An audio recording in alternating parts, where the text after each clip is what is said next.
This morning I woke up to the pitch black and the sound of my phone making a tone that I've never heard before. Sort of a rapid-firing ping. I turned it on to see what was going on, and there was an alert notification. A lot like the ones you see with the Amber Alerts. And that was odd. And I couldn't close it or even turn my phone off. The screen simply would not respond to being powered off. I couldn't screenshot it either. All the functions other than scrolling were disabled. But this is what it said. Alert. On 10/10/16 at 3:15 Central Standard Time, the following alert was issued. Reports of anomalous signature on radar were reported near St. Cloud. Advisory. Stay indoors. Bring all house pets inside. Turn off all noise-making devices. Seek shelter in basements or rooms without windows or doors to the outside. Emergency services are suspended until 05:30 10/10/16. Threat level is severe. Obey all instructions to prevent unnecessary loss of life or property. Alert is valid until 2100 Central Standard Time. Now obviously this was pretty freaking concerning. It's late in the season for any large storms, but it's not unheard of, and we've had tornadoes here before. I could hear rain on the windows and the sound of wind, so I grabbed my 3 cats and took us down to the basement with some food and a sleeping bag. My basement was cramped and full of all kinds of junk, and I wasn't thrilled to be spending time down there, but the alternative was not clearly an option. While the cats wandered around, digging in the boxes and knocking over things, I had time to sit and read over the alert again, which is when things started to seem strange. I must have missed it the first time, but now I know the warning of turn off all noise-making devices. What did that mean? Why would that even be important? Even with the television at full blast, you'd certainly be able to hear a tornado coming, or at the very least see the damage it was inflicting. I reluctantly admitted that, looking at it that way, it seemed at least a little more reasonable. But now I was also looking at the alert itself. The interface of the warning wasn't one I recognized. The border wasn't consistent with any apps or the OS. It had clearly been opened by a third-party app, but I wasn't sure which one or how it could have done so. I wondered if it was a virus. I had work in a few hours and I didn't want to stay awake for nothing. Leaving the cats downstairs, I went up and turned on the television in the living room.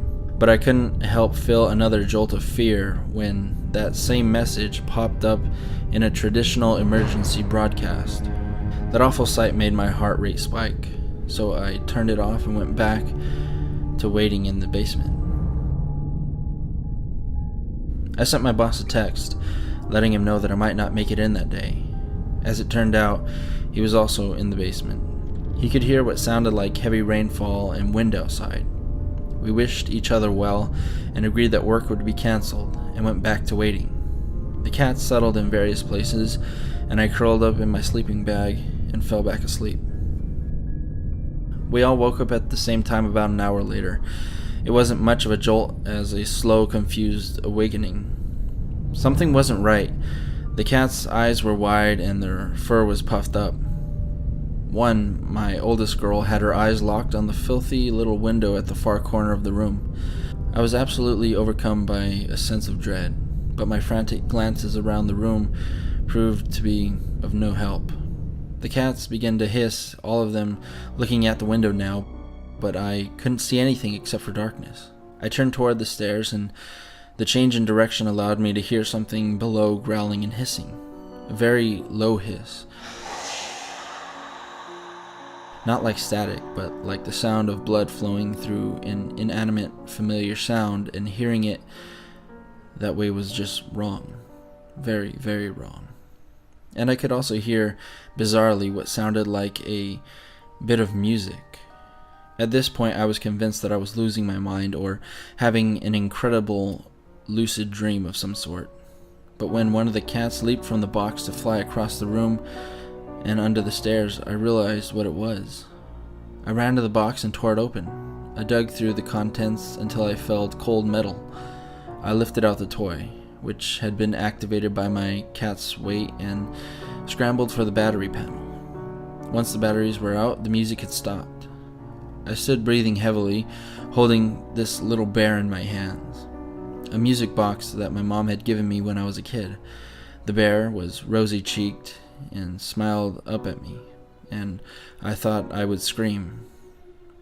The hissing noises were louder, oppressive almost, and it blocked out everything except for my breathing. I heard the phrase paralyzed with fear before, and I detested it, and I thought of it as a clumsy exaggeration. But now I realize it isn't, and it was a very real feeling. The cats continued to growl and shriek, though here in the middle of all that sound it was almost impossible to hear them. I had to turn around. I had to get away from the window, but I simply could not bring myself to move even a single inch. The bear grinned up at me, and I hope I never come that close to the abyss again. The feeling of your mind slipping into that endless corridor is just something you don't forget. The bear was cold in my hands, and the cats shrieked and howled, and the sound grew very loud, and I could almost feel it in my bones. The window rattled, being pelted by the rain and hail, and that endless, hellish dark loomed closer and closer. A scream bubbled up and pushed against my teeth when I turned to look through the dirty glass. Instantly, everything stopped. The cats, the hissing, the rain, and the wind. The basement went silent. The silence of every single sound in that room was almost enough to send me teetering off the edge. I shivered violently, and suddenly I was freezing. Something was outside, looking in at me. It glowed dimly with a strange, completely alien light, dirty orange, the color of a nuclear sunset. The panic was so great that it had my mind transforming it into whatever it could be. The calm before the predator rips into the flesh and bone. Something was at the window. I looked at it with glassy eyes. I don't know what it was. Looking at it was painful in a way that I just can't describe. The sight of it was so completely foreign that it made my brain feel as if I was gonna be exploded violently outward and tear at the seams. The only thing that comes close to what I saw was an optical illusion. Something that exists but cannot be. Whatever it was, I had no business here. It was a kind of cloud, solidified mist, like smoke, but this smoke was very much alive and aware, and it was massive.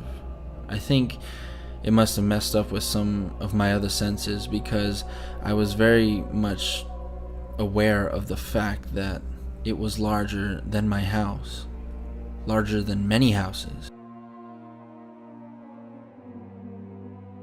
And it had to be drawn to some type of eerie music.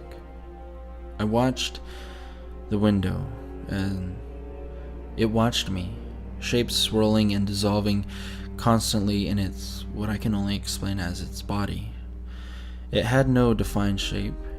It flowed like water, slid down the window, and it didn't obey gravity, but instead it searched for cracks in the glass. I was aware of time passing, a lot of time. What broke the spell was the sight of one of those drops discovering and worming its way through a hairline crack in the window frame. Paralysis became flight. In what felt like an instant, I was pounding up the stairs, and my mouth was wrenched open in a silent howl. The cats swarmed up past me and were gone the moment the door was open. I slammed it shut and ran for the bathroom, where I bolted the door and promptly vomited into the toilet. I flushed the strange reddish-brown contents and curled up on my side. I was wedged between the toilet and the tub. My face was against a cool porcelain, and I passed out. When I woke up, it was half a day later, and my cats were furious at the lack of food. I've been in a daze since I woke up. The alert is gone, but it seems that the phone lines are down. I have access to the internet, but it's not behaving correctly. I have access to some sites, but not others, and I can't bring myself to leave the house. The awful sound is gone, as is whatever was creating it, but how can I be sure that it won't come back? For now, I've silenced everything. The cats are calm and sleeping, but I'm keeping an eye on them for any warning signs. I'll just keep quiet for a while. It's probably best if you keep quiet too.